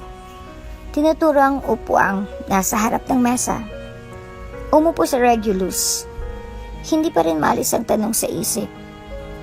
Sir, pinatawag niyo po ako? Tanong niya, kaya't halata ang tensyon sa kanyang tinig. Huminga ng malalim si General Isidro at saka binuksan ng isang folder. I called you here to talk about your case. Kumunot ang noo ni Regulus. Case, sir? Yes. Sagot nito habang tumingin diretso sa kanya. Matagal nating tinatrabaho ang paglilinis ng pangalan mo. You were rescued of things you never did. And it cost you months out of the field. But after reviewing all the reports, testimonies, and even surveillance footage from the last operation, it's clear, Regulus, wala kang kasalanan. You're absolved from all charges. Napakurap sa Regulus, Tila hindi agad nakapaniwala. Sir, ibig sabihin po, Ngumiti ito sa kanya. you're a free man, Regulus. And more than that, you can return to active duty next month. Nakahinga ng maluwag si Regulus. Pakiramdam niya ay nabunutan siya ng tinik na matagal nang nakabaon sa dibdib. Sir, maraming salamat po. Hindi mo kailangan magpasalamat. Sagot nito. You've always been one of the best. Alam namin na loyal ka sa bayan at sa team mo. This, Tinuro nitong folder. is just proof of what we already know. Tumango sa Regulus, ngunit hindi may tago ang ngiti sa labi. Sir, handa na po akong bumalik. Mas handa po kaysa dati. Good. But for now, take the rest of the month. Spend the time with people who matter to you. I'm sure there's someone, or maybe a few, na gusto mong makita. Napangiti lalo si Regulus at sa isip niya ay agad lumitaw ang imahe ni na Sofia at Michael. Yes, sir. Paglabas niya ng opisina, pakiramdam niya ay mas magaan ang bawat hakbang. Tuluyang malinis na ang kanyang pangalan at mas may dahilan na siyang magpatuloy. Hindi lang para sa tungkulin, kundi para rin sa mataong nagsimulang maging mahalaga sa kanya. Pagkatapos ng meeting sa opisina ng head officer, hindi maipintang saya sa mukha ni Regulus. Sa wakas, matapos ang mahabang panahon ng paghihintay at pagsubok, malinis na ulit ang pangalan niya. Pwede siyang bumalik sa serbisyo bilang sundalo sa susunod na buwan. Habang naglalakad palabas ng kampo, hindi niya mapigilang mapangiti. Finally, makakabalik na ako. Bulong niya sa sarili, damang matinding gaan ng loob. Sa isip niya, isa lang ang gusto niyang puntahan para ibahagi ang balitang ito. Ang bahay ni Sofia, gusto niyang makita ang reaksyon nito. Ang masilayan ang ngiti nito kapag nalaman na wala nang humahadlang sa pagbabalik niya sa larangan ng matagal niyang himinahal. Pagdating niya sa labas ng bahay, narinig niya agad ang tawanan mula sa loob. Ngunit bago pa siya makapag-doorbell, napatingin siya sa bintana at doon niya nakitang eksenang tila sumuntok sa kanyang dibdib. Si Michael, nakaupo sa kanduan ng isang lalaking matangkad, nakangiti ng malawak, hawak-hawak nitong mga kamay ng bata habang tinuturuan mag-ayos ng laruan. Sa gilid naman ay si Sofia, nakatawa rin. Pinagmamasdan ng dalawa at kahit sa distansya, kita na Regulus kung gaano kainit at kasayang eksena. Walang bahid ng takot o lungkot sa mukha ni Michael. Tanging saya at kapanatagan lang. Napakunot ang noon ni Regulus at sa kanya napagtanto kung sinong lalaki, ang ama ni Michael. Sa loob-loob niya, may kurot na sumiksik sa puso niya. So, he's back. Mahina niyang bulong. Habang patuloy niyang tinitingnan ang tatlo, unti-unti niyang naramdaman ang bigat sa dibdib. Ngayong nandito na ang totoong pamilya ng bata, napagtanto niya na ito ang bagay na deserve ni Michael. Ang mabuo ulit ang pamilya, ang maranasan ng ganitong saya pagkatapos ng lahat ng pinagdaanan. Huminga siya ng malalim. Dahan-dahan siyang umatras. Ayaw niyang masirang sandali ng tatlo. Tahimik niyang nilisan ng lugar. Bitbit ang magandang balitang sana ay ang mag-ina ang unang makakaalam. Pagdating niya sa kanilang bahay, agad siyang sinalubong ng ina niya. "Oh anak, may balita ka ba? Anong sabi ni General Isidro? Makakabalik ka na raw ba sa serbisyo?" Opo ma, next month. Babalik na ulit ako sa serbisyo. Wala nang lahat ng kaso sa akin. Salamat sa Diyos. Masayang sabi ng ina, niyakap siya ng mahigpit. Sumunod ang ama niya, may ngiting puno ng pride. Ngunit kahit masaya siya sa balitang iyon, sa likod ng isip niya ay nanatili ang alaala ng eksena sa bahay ni Sofia. At ang kaalamang minsan, Ang tunay na pagmamahal ay yung kayang lumayo para masigurong masaya ang taong mahal mo. Ngayong araw ay tahimik na nakaupo si Regulus sa gilid ng maliit na garden sa labas ng bahay ni Sofia. Pinagmamasdan si Michael na masayang naglalaro ng maliit na remote control car. Ramdam niyang lamig ng hangin at bigat ng mga salitang alam niyang kailangang sabihin sa bata. Nang mapansin siya ni Michael, agad itong lumapit, dala ang laruan at may malawak na ngiti sa mukha. Nakipaglaro ito sa kanya hanggang sa nagkwento ang bata tungkol sa pangarap nito. Uncle Regulus, sabi ni Michael habang nakatingin sa kanya, I wish our family could be complete again. I want to have a dad. I want to be like other kids who can play with their dads, eat together, and live in one house. Napatingin si Regulus sa bata. Ramdam ang bigat ng mga salitang iyon. Alam niyang bilang isang bata, natural lamang na mangarap ito ng masaya at buo na pamilya. Pinilit niyang ngumiti, kahit sa loob-loob niya ay parang may kumikirot. I understand, Michael. Mahinang sagot niya. You deserve that dream, and I know one day it will come true. I'm sure a family will be whole again. Nakatingin din si Sofia sa kanila. Sandali silang nagkatinginan ni Regulus.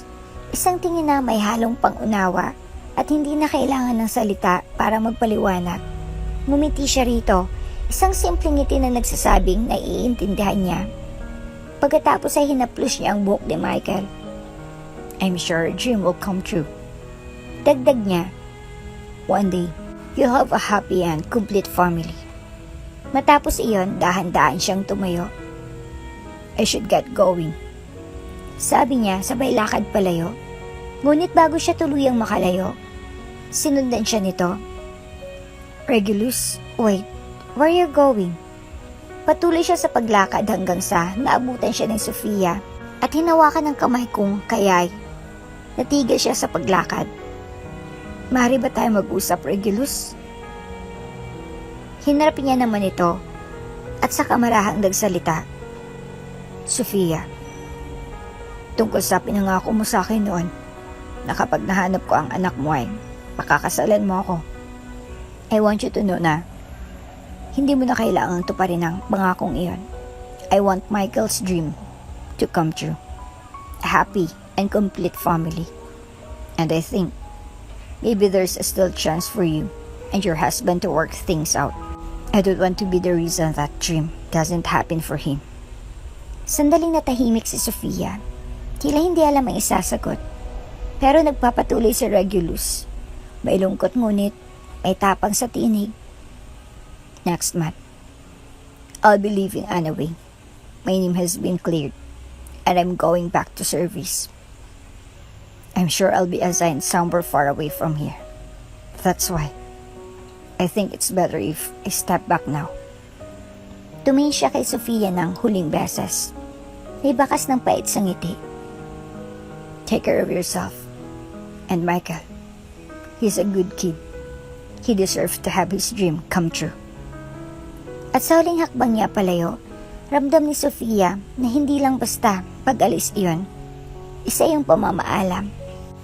Mabilis lumipas ang mga araw at linggo matapos magpaalam sa Regulus kina Sofia at Michael. Tulad ng sinabi niya, dumating ang utos. Naka-assign siya ngayon sa isang probinsya.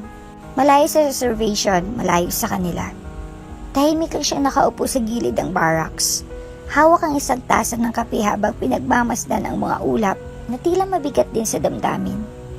Hindi niya maipaliwanag, pero bawat umaga, hinahanap niyang boses ni Michael, ang ngiti ni Sofia, at ang init ng presensya nila. Lalo niyang nararamdaman ang lungkot. Regulus, tawag ng isa sa mga kasamahan niya, sabay upo sa tabi niya. You look like a man with a broken heart. Mahina siyang tumawas sa kainin ng kape niya na malamig na. Maybe I am. Come on, man. Singit ang isa pa nilang kasamahan, si Corporal Darren, habang nagsusukbit ng rifle. Why didn't you fight for her? You're a soldier. You fight. That's what you do. Napailing lang si Regulus, ngumiti ng mapait. How do you expect me to fight for something I already know I've lost from the very start? Nagtaas ng kilay si Darren. You mean Sophia? Yes. Sagot niya, mahinang boses pero diretso ang tono. From the beginning, I knew she still loved the father of her child. I knew Michael dreamed of having his family complete again. I wasn't about to stand in the way of that. Tahimik sandali ang grupo, pero si Yalan ay umismid at bumulong. Still, you look like you belong there. Regulus laughed dryly. Belonging doesn't mean it's meant for you. Wow, poetic ka pala, right? Biro ni Darren.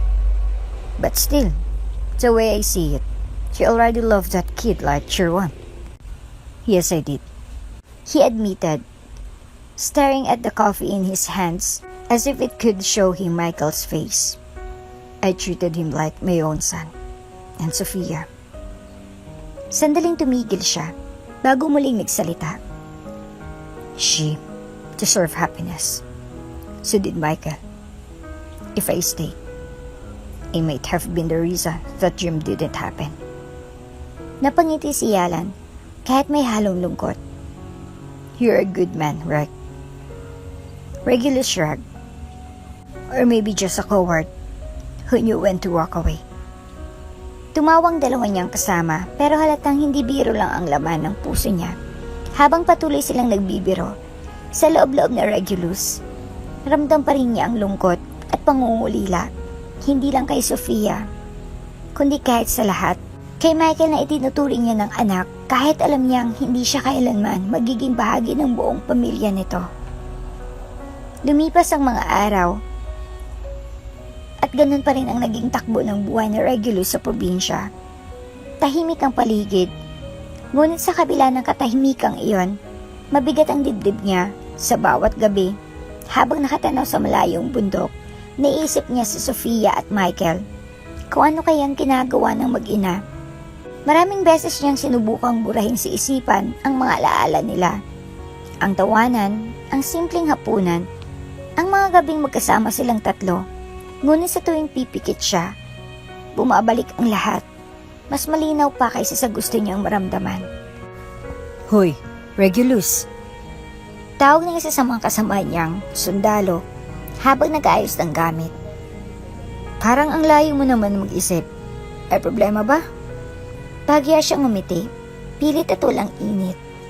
Wala. Siguro pagod lang sa trabaho. Umiling isa pa nilang kasama. Pagod? Hindi ganyan ang itsura ng pagod. Para ka may iniwan sa bahay na hindi mo matahimik. Napabuntong hininga sa Regulus. Saka nagpatuloy sa paglilinis ng baril. May mga bagay na kahit gusto mong balikan, mas mabuting hindi na. Para sa kanila, para sa'yo. Tahimik ang grupo saglit bago muling nagsalita ang isa. Kung para sa kanila, para sa'yo. Sandaling natigilan sa Regulus, sa kabahagyang umiti ng mapait. Minsan, kailangan mong tanggapin na hindi lahat ng laban dapat mong ipanalo. Napailing ito sa kanya at binigyan pa siya ng payo na di niya naman susundin dahil buo na ang pasya niya. Mas lalong humigpit ang paghawak niya sa desisyon na mas pipiliin niyang magtiis sa lungkot kaysa maging dahilan para masira ang mundo ng taong mahal niya. 9 na buwan ang lumipas mula nang huli niyang makita sina Sophia at Michael. Sa loob ng halos 1 taon, puro tungkulin, utos, at misyon lang ay natupag niya. At ngayon, sa wakas, binigyan siya ng pahinga. Mainit ang araw nang bumaba ang military truck sa drop-off point, ang lugar kung saan ibinababa ang mga sundalong nagbabakasyon. Isa-isa silang bumaba, dala ang kanilang backpack at ilang gamit. At bawat isa ay sinalubong ng kani-kanilang pamilya. May mga batang tumatakbo, may mga asawang agad na yumayakap, may mga magulang na nangingilid ang luha sa galak. Hindi na asa ni Regulus na may sasalubong sa kanya. Wala siyang binanggit kay Sofia tungkol sa pagbabalik niya. Isang bahagi sa kanya ang takot na makita ulit ang mag-ina. At ang isa namang bahagi ay ayaw magbigay ng dahilan para magbago ang desisyong iniwan niya noon. Ngunit nang tuluyan na siyang makababa, napako siya sa kinatatayuan. Doon, sa hindi kalayuan, nakita niya si Sofia, nakasuot ng simpleng puting blouse at maong, nakangiti sa kanya. Sa tabi nito, si Michael, mas matangkat na kaysa sa huli niyang naalala. At tila mas malaki ang ngiti kaysa noon. "Daddy Regulus!" Sigaw ni Michael, at bago pa siya makapagsalita, tumakbo na ito ng buong bilis papunta sa kanya. Nanigas si Regulus, hawak pang strap ng bag. Habang pinapanood si Michael na papalapit, wala na siyang nagawa kundi salubungin ang yakap nito. Mahigpit, parang ayaw na itong bitawan. "I missed you so much." Bulalas ni Michael, halos mangiyak-ngiyak habang nakabaw ng mukha sa uniforme ng ama. Napapikit sa Regulus. Ilang segundo bago siya nakasagot. "I missed you too." Mahinang boses niya, halos pabulong, pero damang bigat ng emosyon sa bawat salita. Paglingon niya, naroon si Sofia, lumalapit ng dahan-dahan. Walang salita, ngunit may mga mata nitong tila nagsusumamo at nagtatanong ng sabay. "I'm glad you're finally back, Regulus." Bati nito, mahinahon ngunit may halong tensyon sa boses. "Hi." Sagot niya, medyo nauutal, isang bagay na bihira sa kanya. Tumingin si Michael sa kanilang dalawa, halatang sabik na sabik. "Can we go home now? Together?" Hindi agad nakasagot sa Regulus. Ramdam niyang tibok ng puso niya, mabilis at mabigat. Hindi niya alam kung dapat ba siyang umiti, malungkot, o umalis. Ngunit sa gitna ng lahat ng iyon, ang kamay ng bata ay mahigpit pa rin ang pagkakahawak sa kanya, at iyon ang bagay na hindi niya kayang bitawan. Pagdating nila sa bahay, hindi na nawala ang ngiti ni Michael habang hawak-hawak ang kamay ni Regulus. Parang hindi nito kayang bumitaw kahit isang segundo lang. Mula sa pagbukas ng pinto hanggang sa maupo sila sa sala, tuloy-tuloy ang kwento ng bata. Lahat ng nangyari sa eskwela, sa mga bagong laruan, at pati na rin sa mga simpleng bagay na gusto nito ipakita kay Regulus. Kita sa mga mata ni Regulus kung gaano siya natutuwa kasi na-miss niya ito ng labis. May kakaibang init sa puso niya habang pinagmamasdan ang tuwa sa mukha ni Michael. "Come on, Daddy Regulus, let's play!" Masiglang yaya ni Michael habang hawak ang laruan nitong kotse. Tumawa si Regulus at tumango. "Alright, buddy. Show me how fast these things can go." Habang naglalaro sila sa carpet, hindi naiwasan ni Sofia na mapatitig sa kanila mula kusina. May malambing na ngiti sa labi nito at sa loob-loob, may mga salitang matagal na nito gustong sabihin. Nang makatulog na si Michael matapos ang halos isang oras ng kasiyahan, saka lumapit si Sofia kay Regulus para makapag-usap. Tahimik silang dalawa sandali. Tila parehong naghahanap ng tamang simula.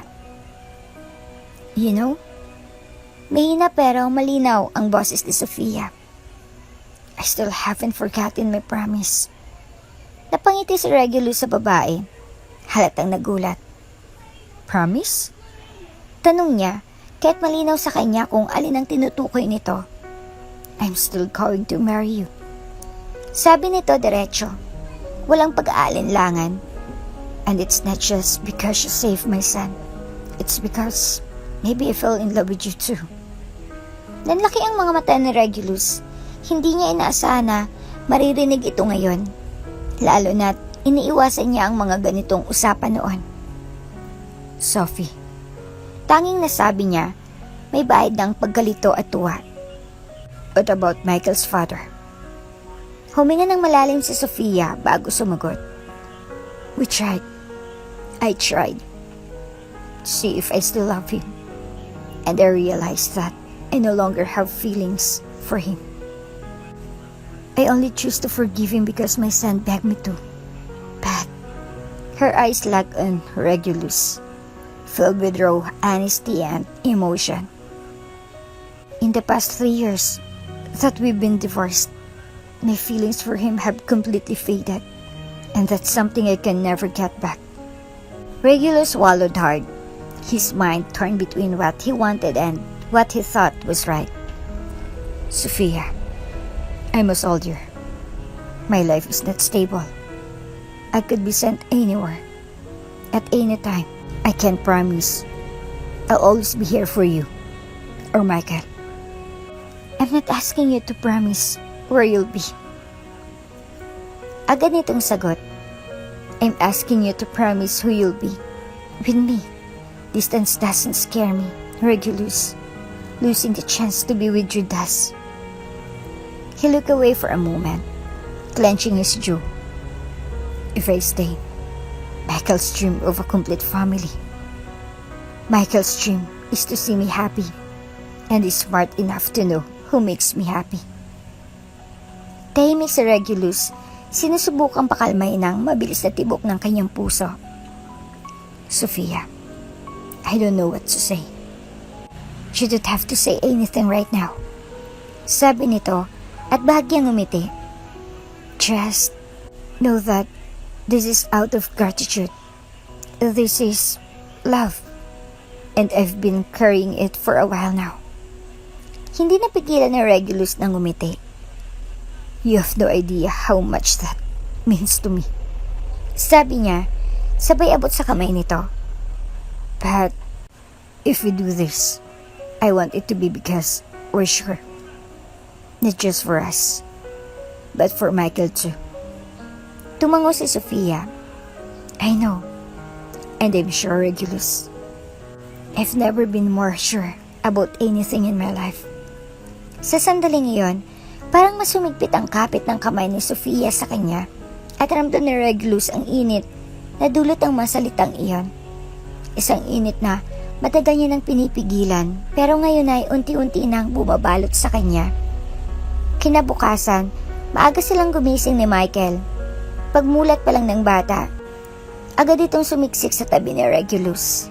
Tila ba gusto nitong silitin ang bawat segundo ng bakasyon na kasama siya nito. Good morning, Dad, Regulus. Masayang bati ni Michael habang nakangiti mula hanggang tenga. Regulus chuckled. Ginulang buhok ng bata.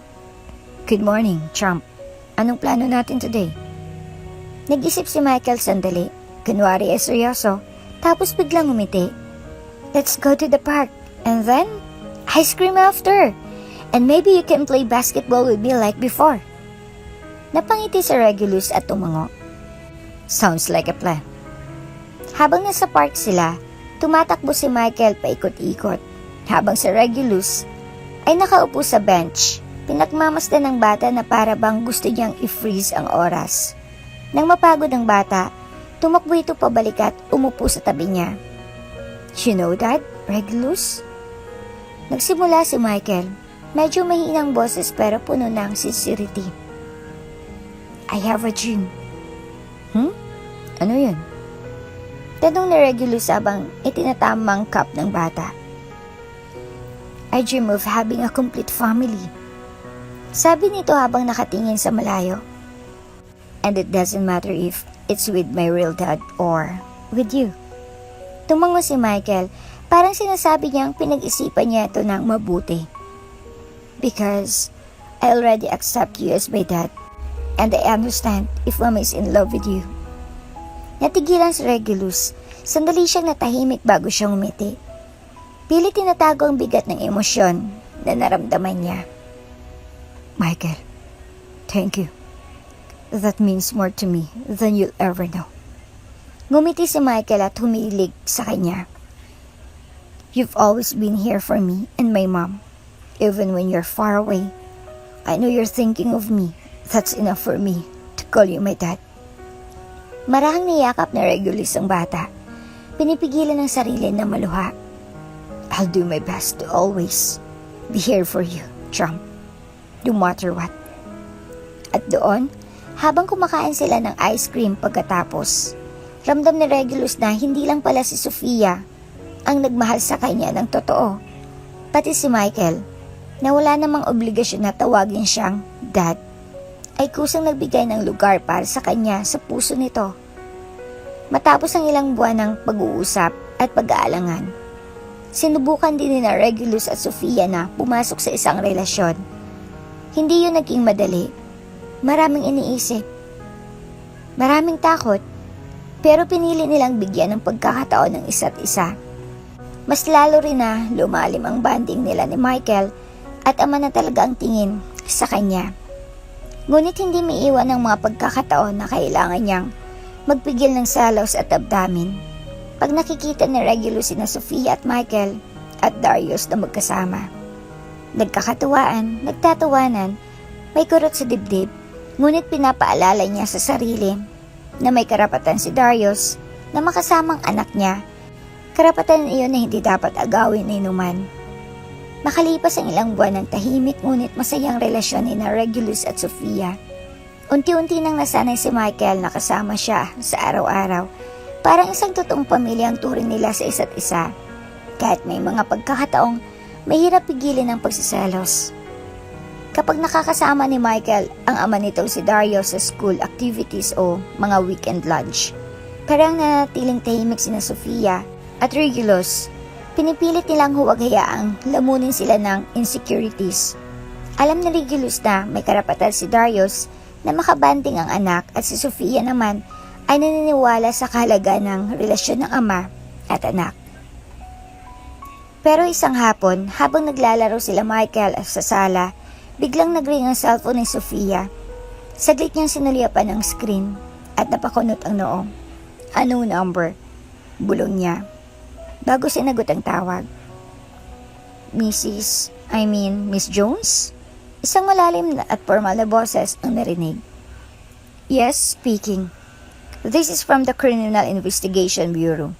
We're informing you that Mr. Darius Hernandez is currently in custody. He's facing multiple charges involving illegal business operations, smuggling, money laundering, and illegal firearms trade. Nanlaki ang mga mata ni Sofia. What? Are you sure? Yes, Mom. We thought you should be informed, given that you share a child with him.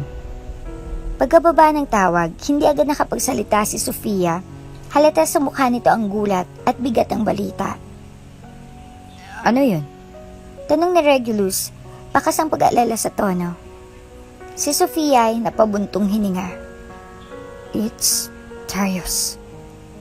He's been arrested.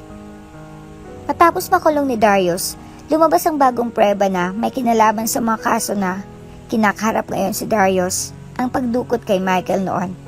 Lumipas ang ilang araw, nagdesisyon si Sofia na dalhin si Michael para makita si Darius sa kulungan.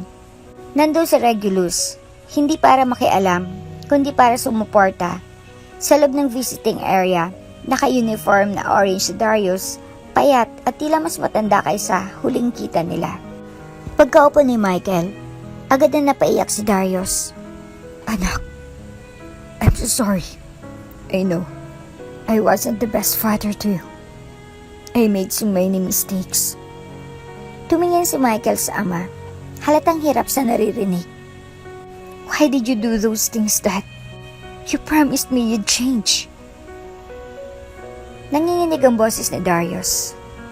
I tried, pero mahina ako. I let greed control me.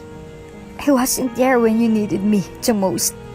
And now, I don't even deserve to be called your father. Nilungan ni Michael si Sofia, tapos si Regulus. Kita sa mga mata ng bata na may bigat sa dibdib niya. Dad, I'm mad at you. But you're still my dad. I just wish you choose us instead of all that.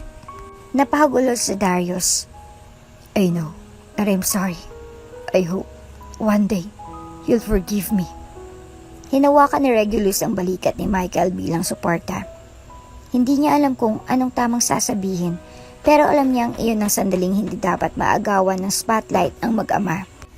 Sa huli, lumipas ang oras ng pagbisita at umalis silang tatlo. Tahimik si Michael sa sasakyan pero hinawakan niyang kamay ni Regulus. "Thank you for staying." May hina nitong sabi. Nagulat si Regulus pero ngumiti. "Always, kid. I'm not going anywhere."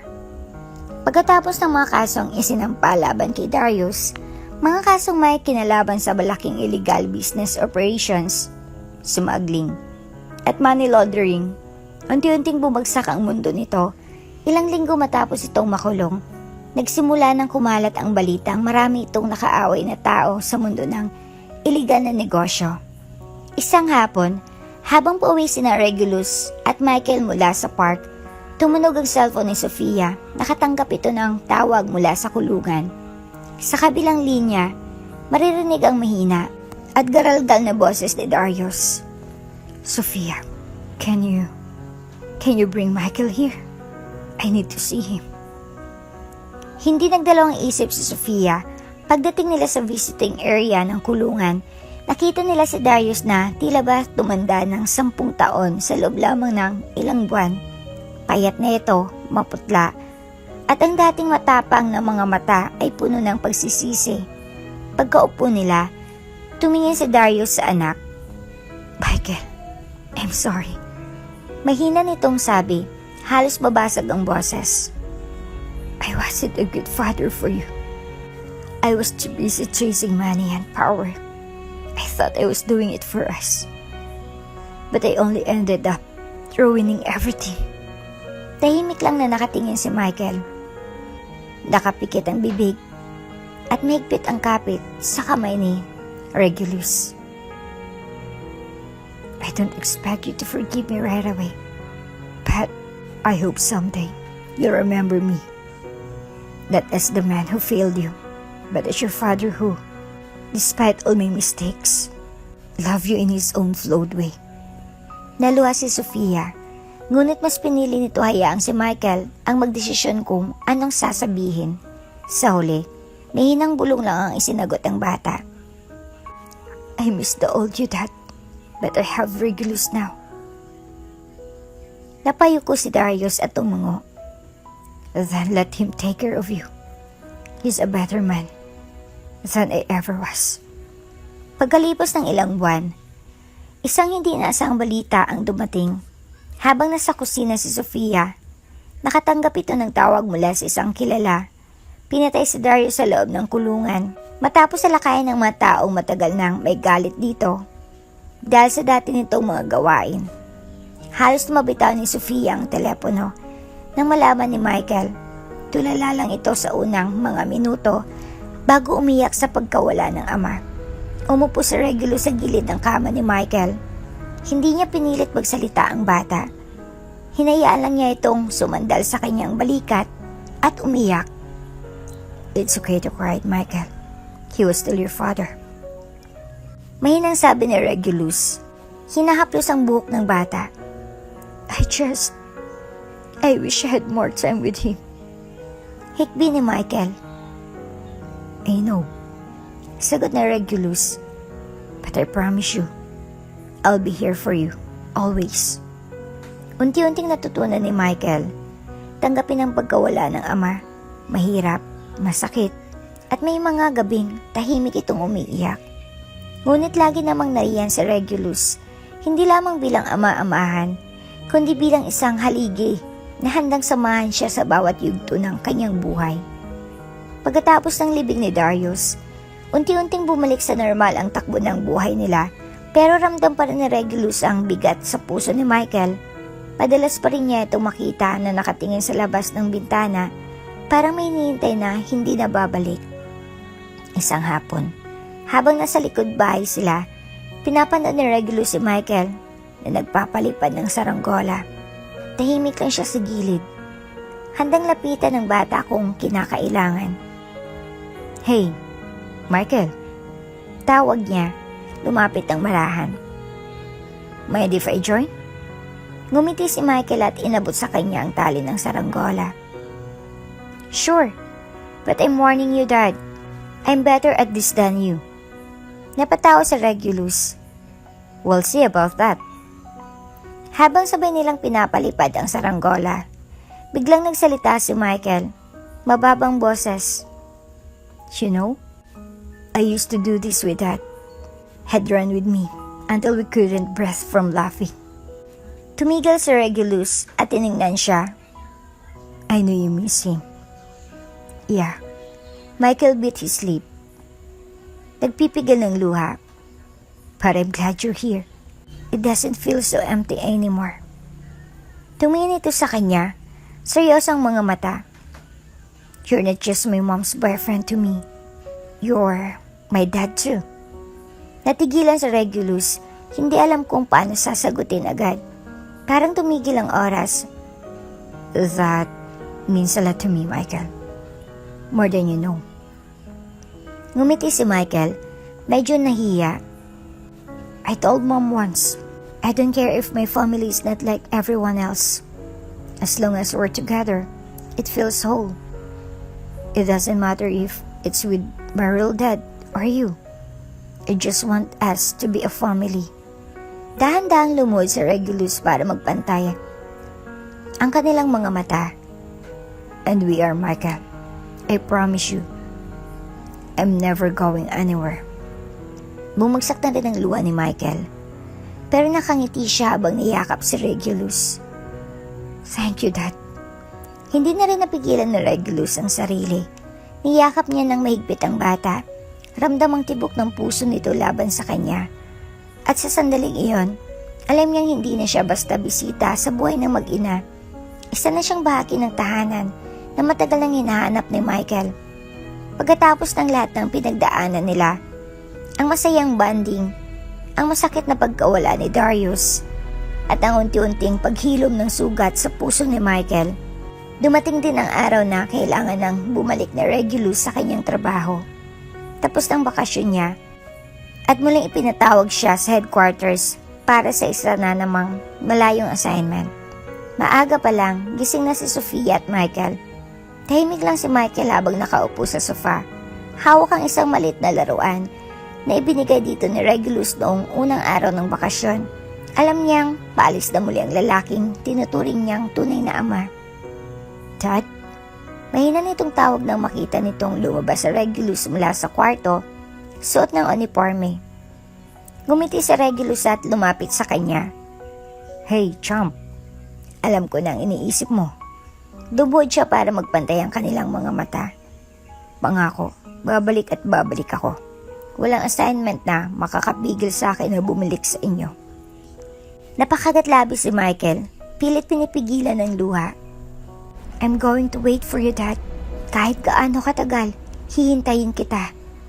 Hindi na nakapagpigil si Regulus at niyakap ng mahigpit ang bata. Salamat, anak. Mahal na mahal kita. Love you too, Dad. Mahina pero totoo ang bawat salita ni Michael. Sabay hapit ng yakap na parang ayaw na siyang pakawalan. Mula sa gilid, tahimik lang si Sofia, pinagmamasdan ng dalawa. Nang matapos ang yakap, lumapit si Regulus sa kanya. I guess this is goodbye for now. Aniya habang hinahaplos ang pisngi ni Sofia. Napangiti siya kahit may bakas ng lungkot sa mata. I love you, Regulus. Napangiti rin ang lalaki at tumugon agad. I love you too, Sofia. More than you'll ever know. Nagyakap sila ng mahigpit. Ramdam ang init at tibok ng isa't isa. At bago siya tuluyang lumayo, hinawakan na Regulus ang kamay ni Sofia at bumulong. Pagbalik ko, magpapakasal na tayo. Ayoko maghintay pa ng mas matagal. Gusto ko, buo na tayo bilang pamilya. Hindi na napigilan ni Sofia ang mapangiting may kasamang luha. I'll be here, waiting for you. Bago siya lumabas ng pinto, huling tumingin si Regulus sa kanyang mag-ina, ang babaeng mahal niya, at ang batang itinuring niyang sariling dugo. At sa pagbalik niya sa trabaho, ramdam niyang kakaibang lakas at determinasyon. Hindi na lang siya basta nagtatrabaho para sa tungkulin, kundi para sa pamilyang naghintay sa kanya sa kanyang pagbabalik. At dito na nga po nagtatapos ang ating kwento. Hanggang sa muli! Kung bago ka pa lang sa channel neto, ibang kwento ni Ate Jane, istorya mo, ikwento ko. Huwag kalimutang pindutin ang notification bell at subscribe button.